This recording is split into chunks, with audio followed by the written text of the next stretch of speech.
لا حول ولا قوة إلا بالله العلي العظيم. أعوذ بالله من الشيطان اللعين الرجيم. بسم الله الرحمن الرحيم. اللهم صل على محمد وآل محمد. اللهم صل على محمد وآل محمد. اللهم صل على محمد وآل محمد. عن جابر بن عبد الله الأنصاري عن فاطمة الزهراء عليه السلام وبنت رسول الله صلى الله عليه وآله وسلم قال سمعت فاطمة أنها قالت دخل علي برسول الله في بعض الأيام فقال السلام عليك يا فاطمة فقلت وعليك السلام. قال إني أجد في بدني ضعفا فقلت له أعوذك بالله يا أبتاه من الضعف. فقال يا فاطمة ائتيني بالكساء اليماني فقاتيني به فأتيته بالكساء اليماني فغاتيته به وسرت أنظر إليه وإذا وجهه يتلالى كأنه البدر في ليلة تمامه وكماله. فما كانت إلا ساعة إذا بولد الحسن قد أقبل قال السلام عليك يا أمه فقلت وعليك السلام يا قرة عيني وسمرة فؤادي. فقال يا أمه إني أشرب من ذكر رائحة طيبة كأنها رائحة جد رسول الله. فقلت نعم إن جدك تحت الكساء. فأقبل الحسن نحو الكساء وقال السلام عليك يا جداه يا رسول الله أتأذن لي أن أنقل معك تحت الكساء. فقال وعليك السلام يا ولدي ويا صاحب حوزي قد أذنت لك فدخل معه تحت الكساء. فما كانت إلا ساعة إذا بولد الحسن حسيني قد أقبل وقال السلام عليك يا أمه فقلت وعليك السلام يا ولدي ويا قرة عيني وسمرة فؤادي. فقال لي يا أمه إني أشرب من ذكر رائحة طيبة كأنها رائحة جد رسول الله. فقلت نعم إن جدك أخاك تحت الكساء. فدنا الحسين نحو الكساء وقال السلام عليك يا جداه والسلام عليك يا من اختار الله أتأذن لي أن أكون معكما تحت الكساء. فقال وعليك السلام يا ولدي ويا شافع أمتي قد أذنت لك فدخل معهما تحت الكساء. فأقبل عند ذلك أبو الحسن علي بن أبي طالب وقال السلام عليك يا بنت رسول الله. فقلت وعليك السلام يا أبا الحسن ويا أمير المؤمنين. فقال يا فاطمة إني أشرب من ذكر رائحة طيبة كأنها رائحة أخي ابن أمي رسول الله. فقلت نعم ها هو ما ولديك تحت الكساء. فأقبل علي نحو الكساء وقال السلام عليك يا رسول الله أتأذن لي أن أكون معكما تحت الكساء. قال له وعليك السلام يا أخي ويا وسي وخليفتي وصاحب لوائي قد أذنت لك فدخل علي تحت الكساء. ثم أتيت نحو الكساء وقلت السلام عليك يا أبتاه يا رسول الله أتأذن لي أن أكون معكما تحت الكساء. اللهم صل على محمد. قال وعليك السلام يا بنتي ويا بزأتي قد أذنت لك فدخلت تحت الكساء. فلما اكتملنا جميعا تحت الكساء أقاذ برسول الله بطارف الكساء وأومى بيد اليمنى إلى السماء وقال اللهم إن هؤلاء أهل البيت وقاستي وهامتي لحمهم لحمي ودهمهم دهمي يلمني ما يلمهم ويزنني ما يزنهم أنا أحارب لمن حاربهم وسلم لمن سالمهم وعدو لمن عداهم محب لمن أحبهم إنهم مني وأنا منهم. فجل صلواتك وبركاتك ورحمتك وغفرانك ورضوانك علي وعليهم واذهب عنهم الرجس وطهرهم تطهيرا. اللهم صل على محمد وعلى فقال الله عز وجل يا ملائكتي ويا سكان سماواتي إني ما خلقت سماء مبنية ولا أرض مدية ولا قمر منيرا ولا شمس مزية ولا فلك يدور ولا بحر يجري ولا فلك تسري إلا في محبة هؤلاء الخمسة الذين هم تحت الكساء. فقال الأمين جبرائيل يا ربي من تحت الكساء. فقال عز وجل هم أهل بيت نبوة ومعدن الرسالة هم فاطمة وأبوها وبالها وبنوها. اللهم صل على محمد وآل محمد.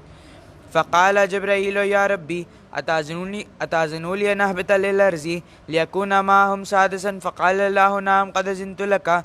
فهبط الأمين جبرائيل وقال السلام عليك يا رسول الله العلي الأعلى يخرجك السلام ويخصك بالتحية والإكرام ويقول لك وعزتي وجلالي إني ما خلقت سماء مبنية ولا أرض مدية ولا قمر منيرا ولا شمس مضيا ولا فلك يدور ولا بحر يجري ولا فلك تسري إلا لأجلكم ومحبتكم وقد أذن علينا ندخل معكم فهل تأذن لي يا رسول الله فقال رسول الله وعليك السلام يا أمينة وهي الله إنه نعم قد أذنت لك فدخل جبرائيل معنا تحت الكساء فقال لي بإن الله قد أوحى إليكم يقول إنما يريد الله ليذهب عنكم رجس أهل البيت ويطهركم تطهيرا اللهم صل على محمد وآل محمد فقال علي لأبي يا رسول الله أخبرني ما لجلوسنا هذا تحت الكساء من الفضل عند الله فقال نبي والذي بعثنا بالحق نبي واصطفاني برسالته نجي ما ذكر قبرنا هذا في محفل من محافل الأرض وفيه جمع من شيطنا محبين إلا أن نزلت عليهم الرحمة وحفت بهم الملائكة واستغفرت لهم إلا أن يتفرقوا فقال علي وزدوا ولا يفزنا وفاز شيعتنا ورب الكعبة اللهم صل على محمد وآل محمد فقال نبي ثانيا يا علي والذي بعثنا بالحق نبي واصطفاني برسالته نجي ما ذكر قبرنا هذا في محفل من محافل الأرض وفيه جمع من شيطنا محبين وفيهم مهموم الله فرج الله هامه ولا مغموم الله كشف الله غامه ولا طالب حاجة إلا قضى الله حاجته فقال علي انزم ولا يفزنا وسعدنا كذلك شيطنا فازوا وسعدوا في الدنيا والآخرة ورب الكعبة اللهم صل على محمد وآل محمد اللهم صل على محمد وآل محمد اللهم صل على محمد وآل محمد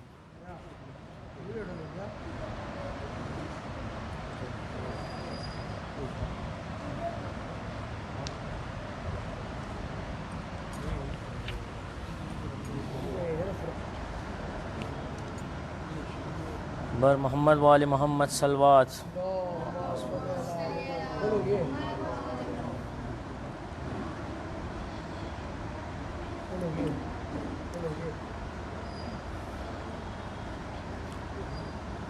اکبر تمہیں معلوم ہے کیا مانگ رہے ہو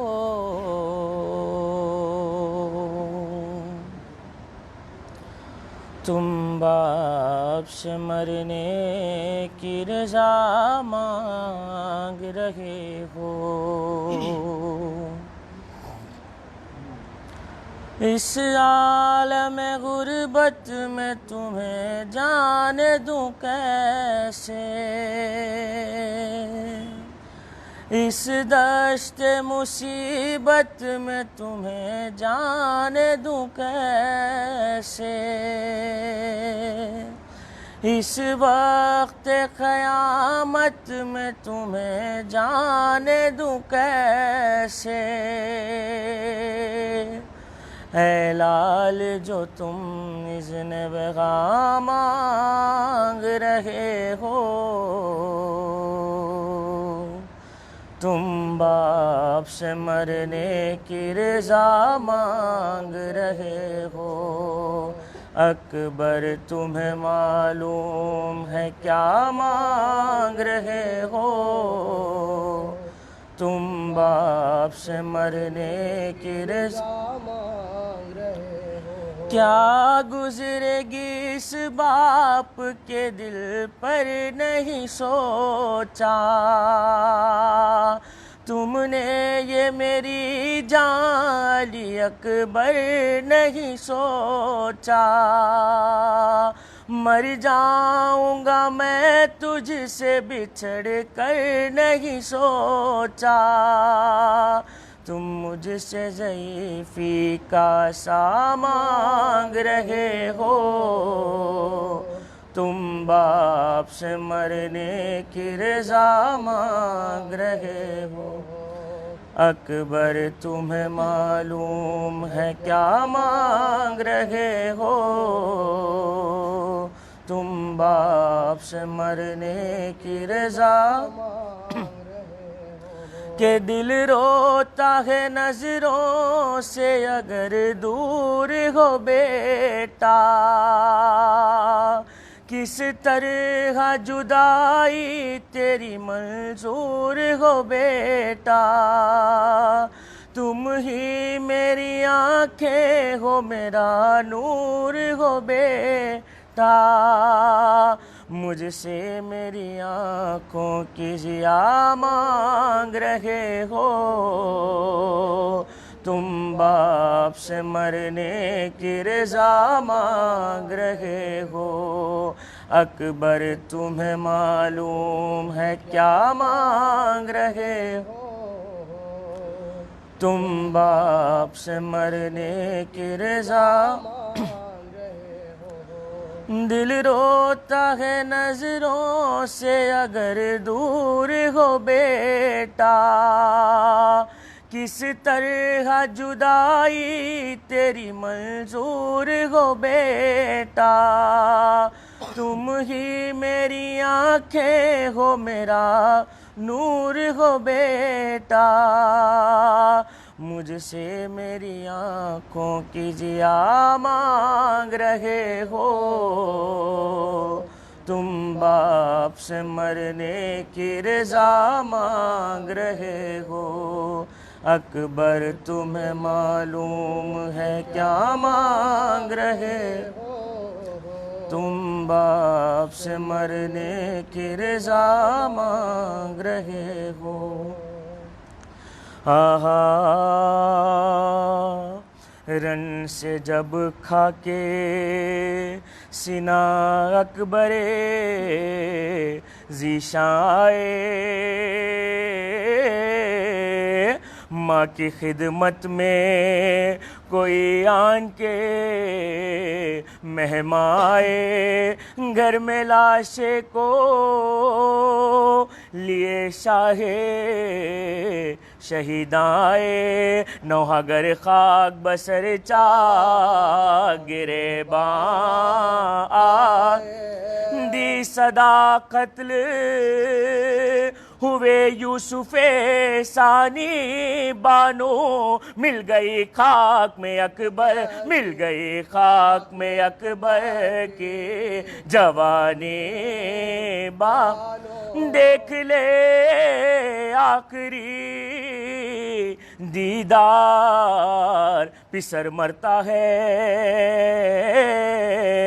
سامنے آنکھوں کے یہ نورے نظر مرتا ہے، اب کوئی دم میں میرا رشک خمر مرتا ہے، منہ سے باہر ہے زباں تشنا جگر مرتا ہے، دم ہے سینے میں رکا زخموں سے خون جاری ہے، شہر بانو تیرا گھر لٹنے کی تیاری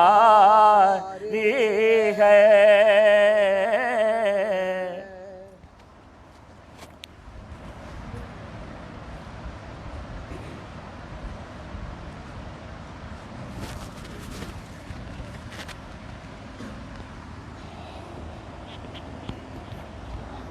یہ پاک بی بی سیدہ پہ باواز بلند تر صلوات۔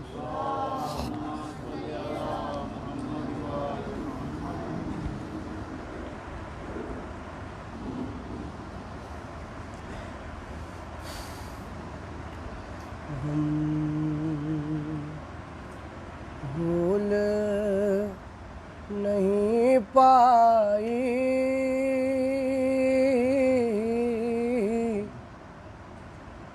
لیلا علی اکبر کا غم، بھول نہیں پائی لیلا علی اکبر کا، پڑھتی رہی رو رو کر نوحہ علی اکبر کا، کس دل سے بھلا دیکھا سرور نے ضعیفی میں کس دل سے بھلا دیکھا، سرور نے ضعیفی میں تپتی ہوئی ریتی پر گرنا علی اکبر کا، صغرا سے کوئی کہہ دے نہ آس لگا بی بی، صغرا سے کوئی کہہ دے نہ آس لگا بی بی، پرانا کبھی ہوگا وعدہ علی اکبر کا، للہ میرے مولا زینب سے چھپا لینا، للہ میرے مولا زینب سے چھپا لینا، زخمی ہے بہت ہائے سینہ علی اکبر کا، زخمی ہے بہت ہائے سینہ علی اکبر کا، لیلا سے کوئی پوچھے کیا بیت گئی دل پر، لیلا سے کوئی پوچھے کیا بیت گئی دل پر، جو دیکھ نہیں پائی صحرا علی اکبر کا، جو دیکھ نہیں پائی صحرا علی اکبر کا، عباس ترائی سے تم آ کے سہارا دو، عباس ترائی سے تم آ کے سہارا دو، پیری میں اٹھانا ہے لاشا علی اکبر کا، پیری میں اٹھانا ہے لاشا علی اکبر کا، عدنان و ہلال آنکھیں روتی ہے لہو شے کی، عدنان و ہلال آنکھیں روتی ہے لہو شے کی، ہے دل پہ پڑا گہرا صدمہ علی اکبر کا، غم بھول نہیں پائی لیلا علی اکبر کا، آہا پکارتے ہوئے دوڑے میرے شہید پسرے، میرے جواں میرے محروم میرے سعید پسرے، میرے ہنسی میرے یوسف میرے رشید پسرے، غریب ہو کہیں میدان سے بیت پسا پدر پہ آج نئی واردات ہے بیٹا، خبر نہیں مجھے دن ہے کہ رات ہے بیٹا، کدھر گیا میرا گل پیرہن علی اکبر،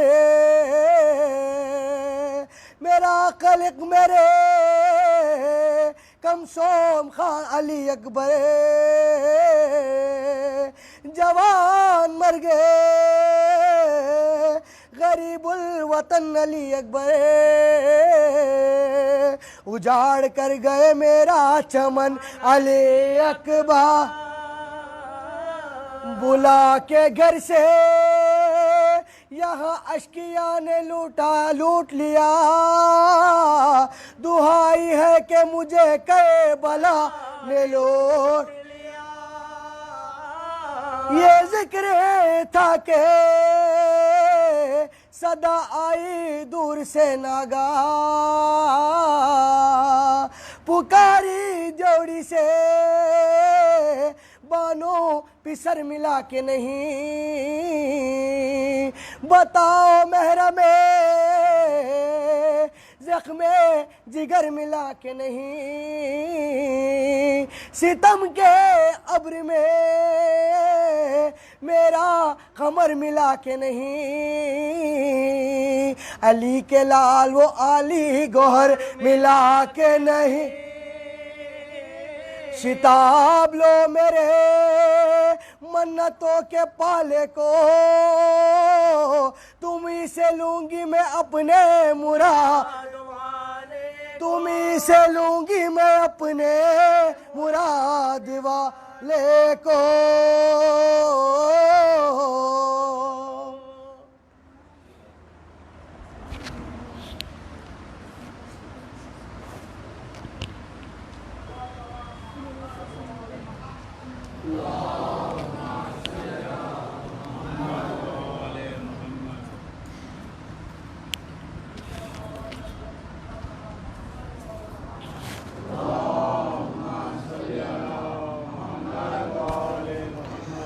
رحم اللہ من قرأ الفاتحہ۔ بسم اللہ الرحمن الرحیم۔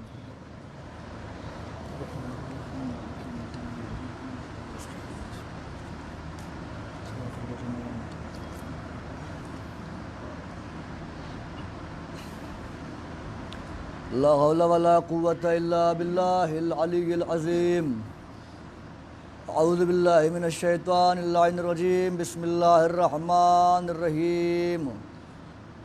الحمد للہ الذی ہدانا لہذا وما كنا لنہتدی لولا ان ہدانا اللہ لقد جاءت رسل ربنا بالحق والصلاة والسلام علی سید الانبیاء والمرسلین سیدنا ونبینا وشفیع ذنوبنا وحبیب قلوبنا وطبیب نفوسنا مولانا ومولا الثقلین جد الحسن والحسین بالقاسم محمد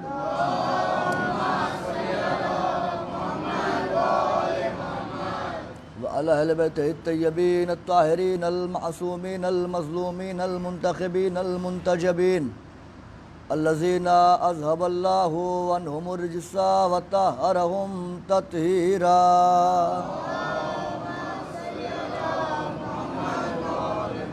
ولعنة الله على أعدائهم وقتلتهم وغاصب حقوقهم ومنكر فضائلهم وولايتهم وجلالتهم وعظمتهم ومصائبهم وآتشهم أجمعين من ليلنا هذه إلى قيام يوم الدين. أما بعد فقد قال اللہ تعالی فی القرآن المجید والفرقان الحمید وهو اصدق الصادقین وقولہ الحق بسم اللہ الرحمن الرحیم هو الذی بعث فی الأمیین رسولا منہم یتلو علیہم آیاتہ ویزکیہم ویعلمہم الکتاب والحکمہ صلوات محمد وعلی محمد۔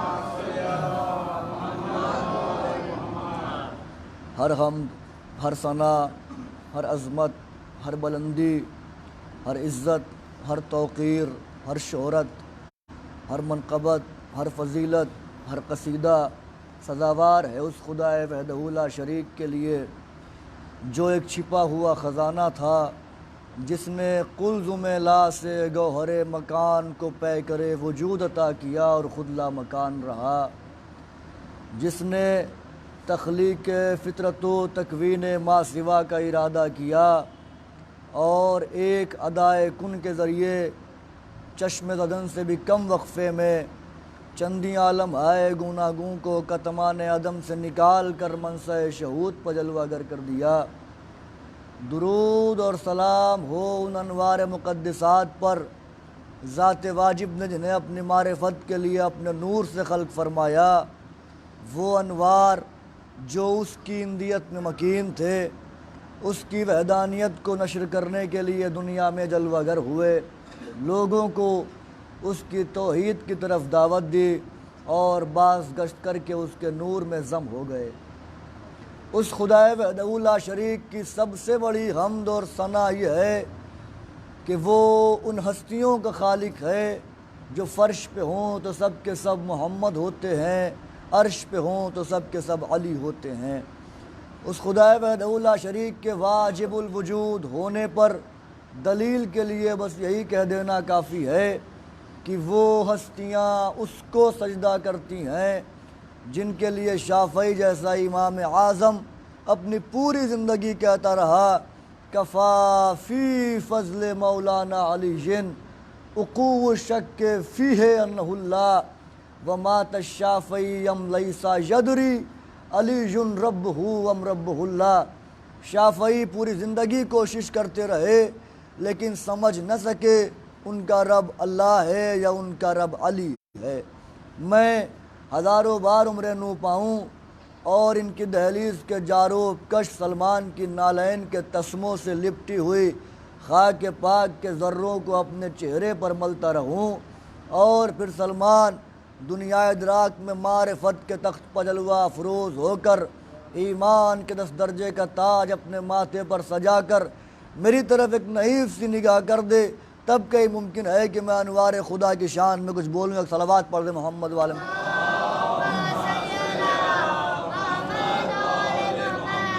برادران عزیز، بزرگان محترم، جس عنوان کے تحت گفتگو کا آغاز ہوا تھا وہ آج اپنے اختتامی مراحل میں داخل ہے۔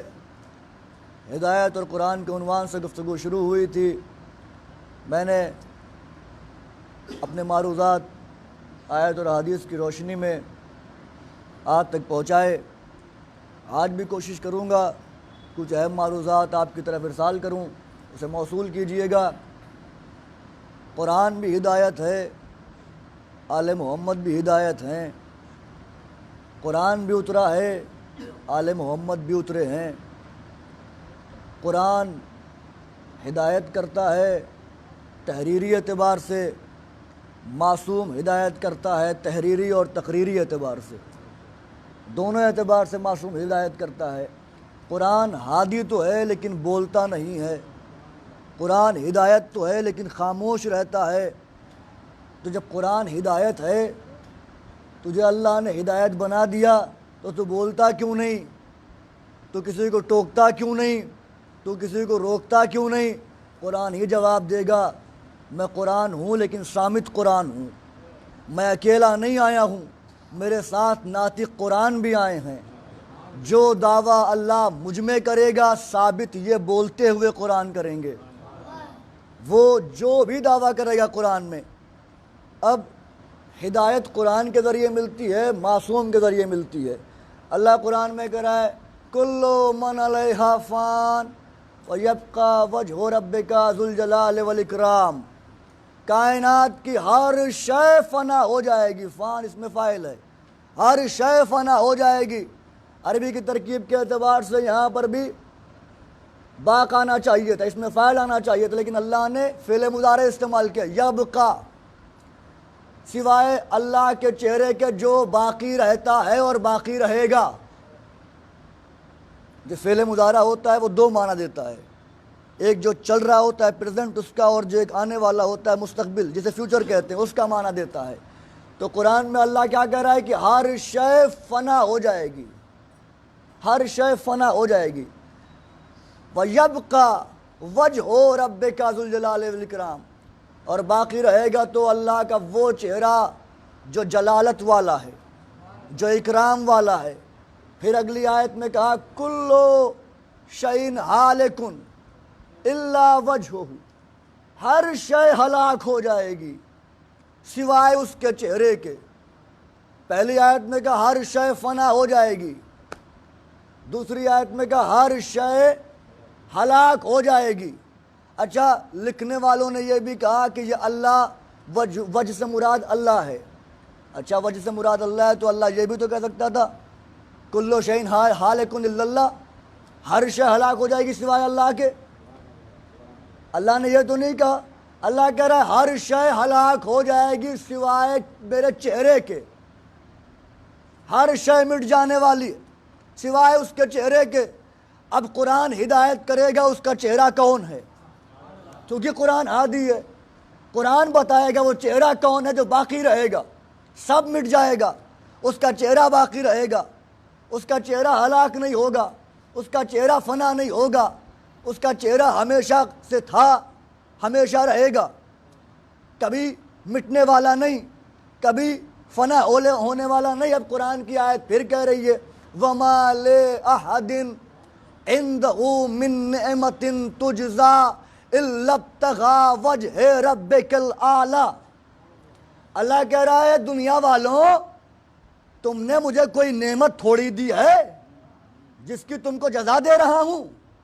جو تم کھا رہے ہو، پی رہے ہو، چل رہے ہو، حیات دی ہوئی ہے، یہ سانسیں دی ہوئی ہیں، یہ خون کی روانی دی ہوئی ہے، یہ دل کی دھڑکنیں دی ہوئی ہیں، یہ نعمتیں دی ہوئی ہیں، یہ بلندیاں دی ہوئی ہیں، یہ اولاد دی ہوئی ہے، یہ کوئی قرضہ نہیں تھا میرے اوپر جو میں نے تم کو دی ہے، تم نے مجھے کوئی شے دی نہیں تھی جو میں جزان تمہیں دے رہا ہوں کہ نہیں تم نے مجھے کوئی چیز دی تھی، تمہاری کوئی شے میرے پاس ہے اس لیے میں تم کو دے رہا ہوں۔ پھر مالک دے کیوں رہا ہے؟ إِلَّا ابْتِغَاءَ وَجْهِ رَبِّكَ الْأَعْلَىٰ، یاد رکھو تم کو جو بھی دیتا ہوں اپنے چہرے کے صدقے میں دیتا ہوں۔ اور کیا آپ نے، قرآن تو ہدایت کرتا ہے نا، جو کچھ بھی دیتا ہوں وہ تمہیں اپنے چہرے کے طفیل میں عطا کرتا ہوں۔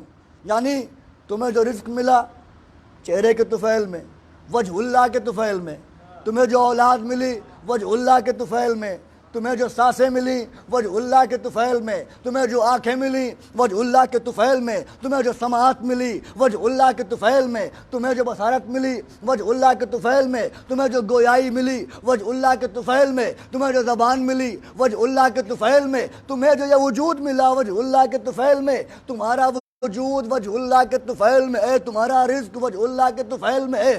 ابھی بھی بات واضح نہیں ہوئی، وجہ اللہ کون ہے؟ ابھی قرآن اشارے کر رہا ہے وجہ اللہ کی جانب، دنیا والوں کو دعوت فکر دے رہا ہے کہ پہچانو وجہ اللہ کون ہے، کس کے طفیل اللہ عطا کرتا ہے، کس کے طفیل اللہ نے سانسیں دی ہوئی ہیں۔ پھر قرآن نے آیت دی، ایک موقع آیا قرآن نے آواز دے دی انما نطعمکم لوجہ اللہ لا نرید منکم جزاء ولا شکورا۔ جب فرشتے آئے روٹیاں مانگی، بیوی فضہ کا شکریہ ادا کیا کہ قد شکرت لکم، تمہارا شکریہ۔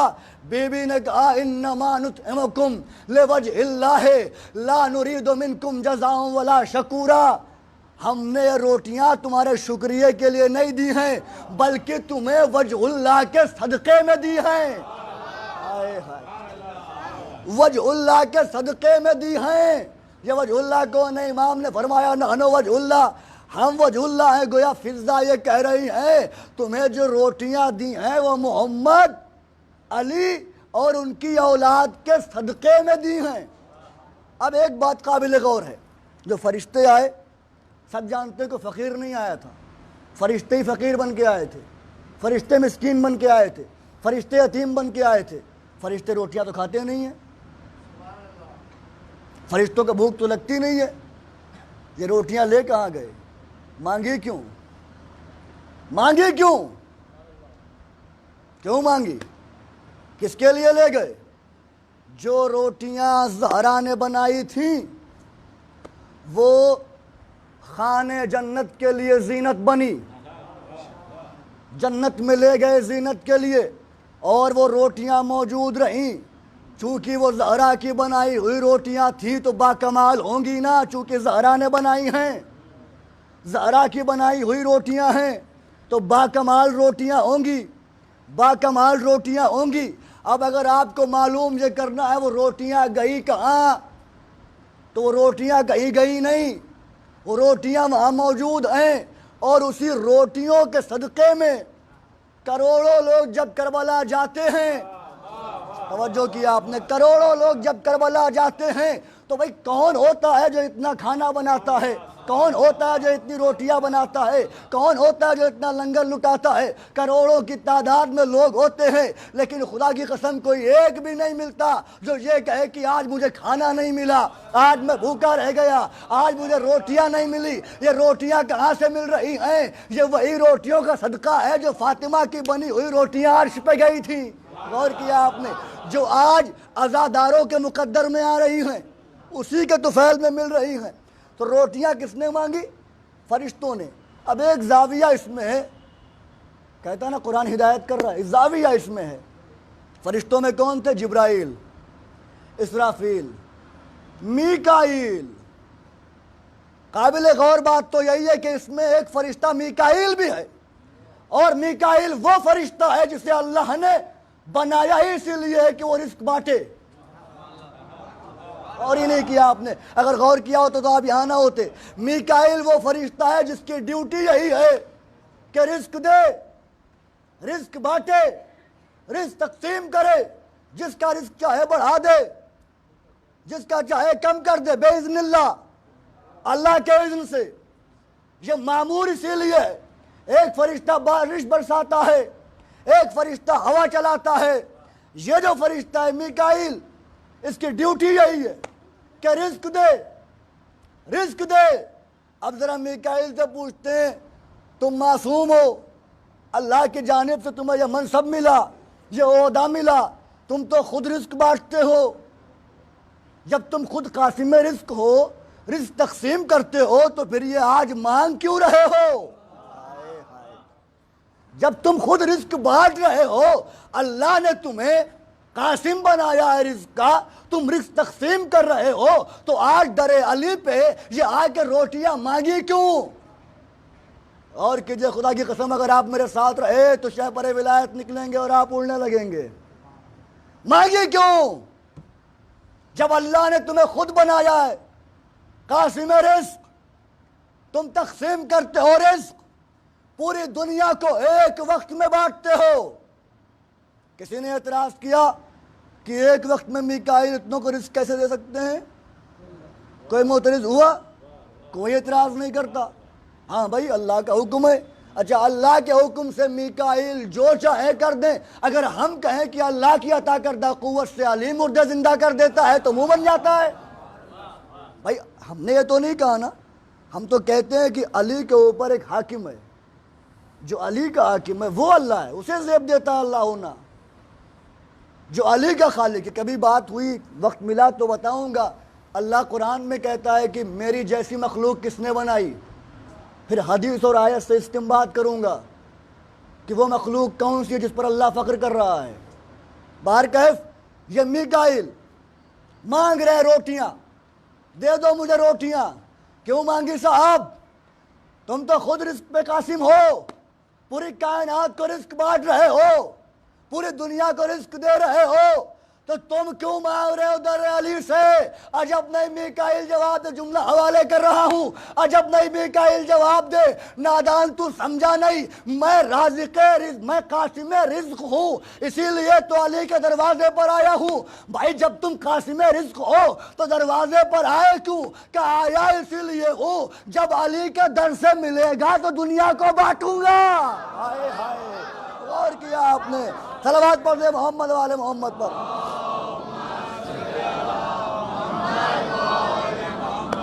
غور کیا آپ نے؟ جب ان کے در سے ملے گا تو بانٹوں گا، جب یہ عطا کریں گے تو دوں گا، جب یہ عطا ہی نہیں کریں گے تو میں کہاں سے دوں گا؟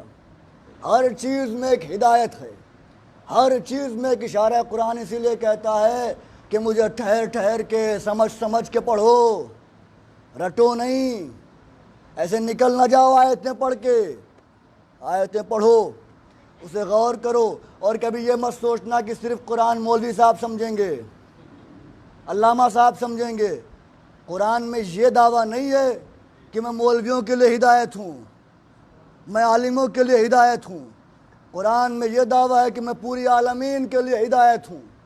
پورے دنیا کو دعوت فکر قرآن نے دی ہے. پڑھو، تدبر کرو، غور کرو، اور قرآن ہی ہدایت کرتا ہے کہ عالم و جاہل برابر نہیں. جب عالم و جاہل برابر نہیں تو معصوم و غیر معصوم برابر کیسے ہوں گے؟ جو منصب معصوم کا وہ غیر معصوم کو کیسے مل سکتا ہے؟ اگر کوئی غیر معصوم ہو کر منصب علی جو کہ رہبریت ہے، اور فرمایا آپ جو کہ رہبریت ہے، اگر کوئی علی کی جگہ پر رہبر بن کے آ جائے تو وہ لعنتی ہوتا ہے، اس لیے کہ رہبر علی ہے. آئے کچھ لوگ بن کے علی کے مد مقابل رہبر آئے نا، کیا ہوا؟ لعنت کے قابل بنے، لعنت مقدر بنی، اس لیے کہ علی کا استحقاق تھا رہبری کریں. یہ حق صرف علی اور اولاد علی کا ہے، اس کے علاوہ کسی کا نہیں ہے. ہم اگر کسی نبی سے ان کی مثال بھی دیتے ہیں تو یہ بتا کے دیتے ہیں کہ یہ افضل ہے، مفضول نہیں. سوائے محمد مصطفیٰ کے جتنے نبی آئے ہیں سب سے نور خدا افضل ہیں. دلیل؟ کوئی بھی بات بغیر دلیل کے قابل قبول نہیں ہوتی. دلیل کیا ہے؟ پیغمبر نے فرمایا نہیں یا علی لحموں کا لحمی دموں کا دمی، اے علی تیرا گوشت میرا گوشت ہے، تیرا خون میرا خون ہے. یہ نہیں کہا میرا خون تیرا خون ہے، کیا کہا؟ تیرا خون، دموں کا دمی، تیرا خون میرا خون ہے. سرکار یہ کیوں کہا تیرا خون میرا خون ہے؟ یہ کہہ دیتے میرا خون تیرا خون ہے. کہا اگر میں یہ کہہ دیتا تو ایک بات چھپی رہ جاتی. کیا کون سی بات چھپی رہ جاتی؟ پیغمبر نے کہا کہ تیرا خون میرا خون. اگر یہ کہتے میرا خون تیرا خون تو بات پوشیدہ رہتی. کون سی بات؟ وہ بات چونکہ ہر بیٹے کی رگوں میں اس کے باپ کا خون ہوتا ہے. اور کیا یہ کہہ کے پیغمبر نے ابو طالب کے ایمان کو بھی ثابت کیا ہے کہ میں صرف علی کے خون کو اپنا خون نہیں کہہ رہا ہوں، ابو طالب کے خون کو اپنا خون کہہ رہا ہوں. اور پیغمبر معصوم نبی کسی غیر معصوم کے خون کو اپنا خون نہیں کہتا. میں نے کہہ دیا، گھر جا کے سوچئے گا، غیر معصوم کے خون کو اپنا خون نہیں کہہ سکتا. اب ایک جملہ اور بھی سنیے آپ. خون اگر بدن سے نکال دیا جائے، بدن دھیرے دھیرے دھیرے دھیرے جیسے جیسے خون کم ہوتا جائے گا ویسے ویسے بدن موت کی طرف مائل ہوتا جائے گا، قبر کی طرف انسان کی روانگی ہونے لگے گی. اور جس دن جسم کا خون ختم ہوا اس دن دل کی دھڑکن بھی بند ہو جائے گی، کیونکہ دل کو بھی خون چاہیے، ہے نا؟ بند ہو جائے گی دل کی دھڑکن، انسان مر جائے گا. علی کی مثال خون سے اسی لیے دی کہ یاد رکھو جو میزان اعتدال میں نے دیا ہے اگر علی کو اس سے گھٹاتے ہوئے آئے، کم کرتے ہوئے آئے، تو چونکہ علی نبوت میں خون کی مثال رکھتا ہے، جیسے جیسے علی کی ولایت کو گھٹاتے جاؤ گے، کم کرتے جاؤ گے، ویسے ویسے تمہاری عبادتیں قبر کی طرف جائیں گی، موت کی طرف جائیں گی. اور جس دن علی کی ولایت نکل جائے گی اس دن نماز مردہ ہو جائے گی، روزہ مردہ ہو جائے گا، جس شے سے بھی علی کی ولایت نکل جائے گی وہ مردہ نجس، صرف مردہ ہی نہیں، مردہ نجس ہوتا ہے، پھر کسی کام کا نہیں، اور خون کو نکالا نہیں جا سکتا۔ خون اگر جسم میں مل جائے اس کے بعد ایک خون کو دوسرے خون میں ملا دیا جائے تو یہ طے کرنا مشکل ہوتا ہے کہ کون سا خون پہلے والا تھا۔ غور کیا آپ نے، کون سا خون پہلے والا تھا؟ تو کیا کہا کہ میرا خون ان کا خون ہے، یعنی جو آل محمد ہے وہ خون محمد۔ اور نبی کون ہے؟ نبی ہے محمد کی جبین سے بہا ہوا پسینہ، جبین سے بہا ہوا پسینہ، پسینے کی بوندوں سے بنے ہیں نبی۔ اب جس کو یہ سمجھنا ہے کہ نبیوں میں اور آل محمد میں کتنا فرق ہے تو اتنا ہی فرق ہے جتنا خون اور پسینے میں ہوتا ہے، اس سے زیادہ واضح نہیں کر سکتا بات کو میں، اتنا ہی فرق ہے۔ اور یہ جو میڈیکل سائنس پڑھے ہوئے وہ جانتے ہیں، اور بھی دیگر افراد جانتے ہوں گے کہ پسینہ خون سے 70 درجہ پست ہے، 70 درجہ نیچے ہے خون سے پسینہ۔ خون کہا ہے نا، اب دیکھیں جب نبی پسینہ ہیں اور آل محمد خون ہے تو فرق کیا ہے؟ نبی ہیں قطرہ پسینہ، جو جبین پہ پسینہ آیا اس کا قطرہ، محمد کی جبین سے بہا ہوا پسینہ، اس سے بنے ہیں نو، حسین خون مصطفیٰ۔ اب فرق کیا ہے دونوں میں؟ فرق خود دیکھیے، تاریخ بتاتی ہے کہ نو کی امت نو کو پتھر مارتی تھی، زخمی کر دیتی تھی، لہولہان ہو جاتے تھے، شام ہوتی تھی، پتھر میں دبے ہوتے تھے، فرشتہ آتا تھا، پتھروں کو ہٹاتا تھا، نو کو اٹھاتا تھا، اپنے پر کو نو کے بدن سے مس کرتا تھا، نو کو شفا مل جاتی تھی۔ یہ ہے پسینہ، فرشتے کے پر سے ملی شفا۔ یہ پسینہ، پسینہ وہ ہے جسے فرشتہ شفا دے، خون وہ ہوتا ہے جو فرشتوں کو شفا دے۔ اور کیا آپ نے، یہ نو تھے جو محمد کی جبین سے بہا ہوا پسینہ تھے، اس لیے فرشتے سے شفا ملی۔ لیکن جب فطرس کو شفا کی حاجت ہوئی تو کہاں آیا؟ فرشتوں کے ساتھ درے سرکار دو عالم پہ آیا۔ اس کے بعد اس نے اپنی پریشانی ظاہر کی، شفا مل سکتی ہے۔ پیغمبر نے کہا اس در سے کوئی مایوس جاتا بھی ہے؟ یہ سوال کا کیا مطلب؟ جبریل اس سے کہو کہ یمسس جناحیہ فی مہد الحسین، اس سے کہو کہ یہ اپنے پروں کو حسین کے جھولے سے مس کرے۔ فطرس گیا، اپنے پروں کو، اپنے جسم کو جو ٹوٹے ہوئے پر تھے، کٹے ہوئے پر تھے، اس کو مس کیا۔ شاید جو میں نے پر کہا بعد میں کوئی آ کے کہتا کہ جب پر تھے نہیں تو پر کہا کیسے؟ کہہ سکتا تھا نا، تو جب پر کٹ جاتے ہیں تب بھی پر کی شاخیں نکلی ہوتی ہیں۔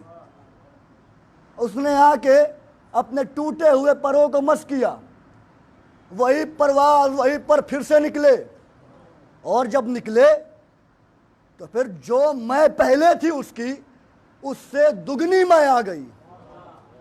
جو غرور پہلے تھا اس سے دگنا غرور آ گیا، اڑا، اور یہ کہتا ہوا اڑا، من مثلی، من مثلی، ہے کوئی میرے جیسا، ہے کوئی میرے جیسا۔ پر چھینے تھے کیوں؟ پہلے بھی یہی دعویٰ کیا تھا اس نے، من مثلی، من مثلی، ہے کوئی میرے جیسا۔ اللہ نے پر کاٹ دیے، چھین لیے، کہا یہ بزرگی، یہ غرور، یہ تکبر مجھے پسند نہیں۔ تو آج جب حسین نے عطا کیا تو آج بھی تو وہی دعویٰ کر رہا ہے، من مثلی، من مثلی ناطق الحسین، کون ہے میرے جیسا؟ میں حسین کا آزاد کردہ ہوں۔ میرے مالک آج پر کیوں نہیں چھین رہا ہے؟ آج پر کیوں نہیں چھین رہا ہے؟ جب اپنی قدرت آواز دے وہ میری عطا تھی تو مجھے غرور پسند نہیں، اب حسین کی عطا پر مجھے پسند ہے کہ غرور کرو۔ ہائے ہائے، حسین کی عطا پر اللہ پسند کرتا ہے کہ فخر کرو، یہ مجھے حسین نے دیا، یہ حسین کی دہلیز سے ملا۔ اس واقعے میں کچھ غور کیا آپ نے؟ رسول نے کیا کہا؟ اس سے کہو جا کے اپنے ٹوٹے ہوئے پروں کو حسین کے گہوارے سے مس کرے، یہ نہیں کہا کہ حسین سے مس کرے، کیا کہا؟ گہوارے سے مس کرے۔ اے سرکار دو عالم، آپ نے یہ کیوں نہ کہا کہ حسین سے مس کرو؟ پہلی بات تو یہ ہے کہ حسین کے گہوارے میں اتنی تاثیر ہے کہ وہ فرشتوں کو شفا دے سکتا ہے، لیکن دوسرا رخ یہ ہے جو پیغمبر نے یہ نہیں کہا کہ حسین سے خود کو مس کرو، بلکہ کیا کہا؟ حسین کے گہوارے سے، حسین کے جھولے سے خود کو مس کرو۔ مس کیا، پر ملے، پرواز ملی، آخر گہوارے سے مس کرنے کے لیے کیوں کہا؟ حسین سے کیوں نہ کہا؟ شاید جواب یہ ہے کہ گہوارہ حسین سے منسوب ہے۔ ہائے ہائے، گہوارہ اب حسین سے منسوب ہے، تو چونکہ گہوارہ حسین سے منسوب ہے تو اب اس گہوارے میں اتنی تاثیر ہے کہ مریضوں کو شفا دے دے، تو اب ہم پہ اعتراض نہ کرنا۔ پیغمبر نے یہ حجت قائم کر دی ہے، پیغمبر نے یہ قانون دے دیا ہے کہ جو بھی شے حسین سے منسوب ہو جائے وہ شفا دے سکتی ہے۔ اب وہ چاہے تعزیہ ہو، چاہے تابوت ہو، چاہے علم ہو، چاہے ذوالجناح ہو، چاہے فرش اعضا ہو۔ میں نے یہ کیوں کہا چاہے فرش اعضا ہو؟ عجیب بات ہے، میں تو نہیں ڈرتا۔ فرش اعضا حسین سے منسوب ہے، روایتوں میں ہے کہ فرش اعضا پر بیٹھنے سے شفا ملتی ہے۔ جس فرش پہ معصوم کا شفا ملتی ہے اس پر کس مرض کی حیثیت ہے کہ آ جائے؟ جب تک فرش اعضا پر انسان ہے، میرا دعویٰ ہے اسے کوئی بیماری چھو نہیں سکتی، اور جو اس کی حیات کے لمحات ہوتے ہیں نا اتنی دیر تک شمار نہیں کیے جاتے، کاؤنٹ نہیں کیے جاتے، گنے نہیں جاتے۔ جو بھی فرش اعضا پر ہوتا ہے ذکر حسین میں ہوتا ہے۔ تو یہ خون رسول خدا ہے، پیغمبر کا ایک فرمان۔ اس کے بعد میں منزل کی طرف آ رہا ہوں۔ یہ آج مجھے یاد آ گیا، کئی دن سے سوچ رہا تھا پڑھنے کے لیے۔ پیغمبر نے کیا فرمایا؟ انا وعلی من نور واحد۔ ہدایت کی منزلیں دیکھیے، ہدایت کیسے قرآن کرتا ہے، کیسے یہ ہدایت کرتے ہیں۔ میں اور علی ایک نور کے دو ٹکڑے ہیں، ترجمہ مشہور ہے یہی۔ ایک نور کے، اب لوگ کہتے ہیں ولایت علی کی اتنی اہمیت کیوں ہے، کیوں اتنا اہم ہے؟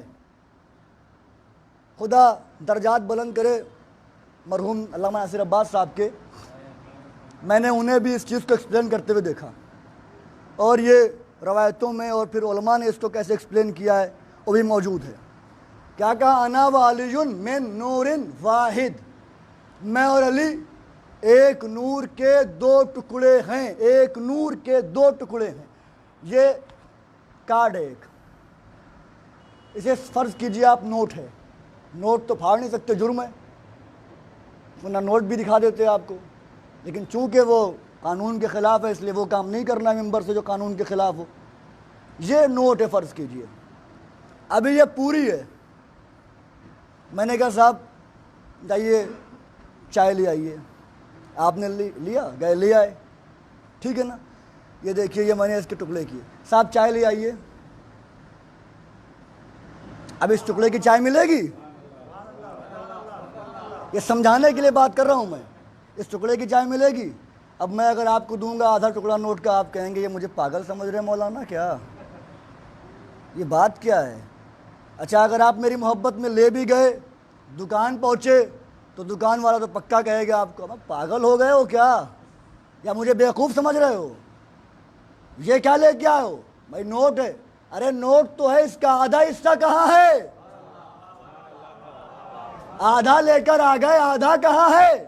اب جب یہ نوٹ جڑا، اب جب دکان پہ گیا، چیزیں ملیں گی، یہ کارگر ہوگا، لیکن یہ ادھورا ٹکڑا کام کا نہیں ہے۔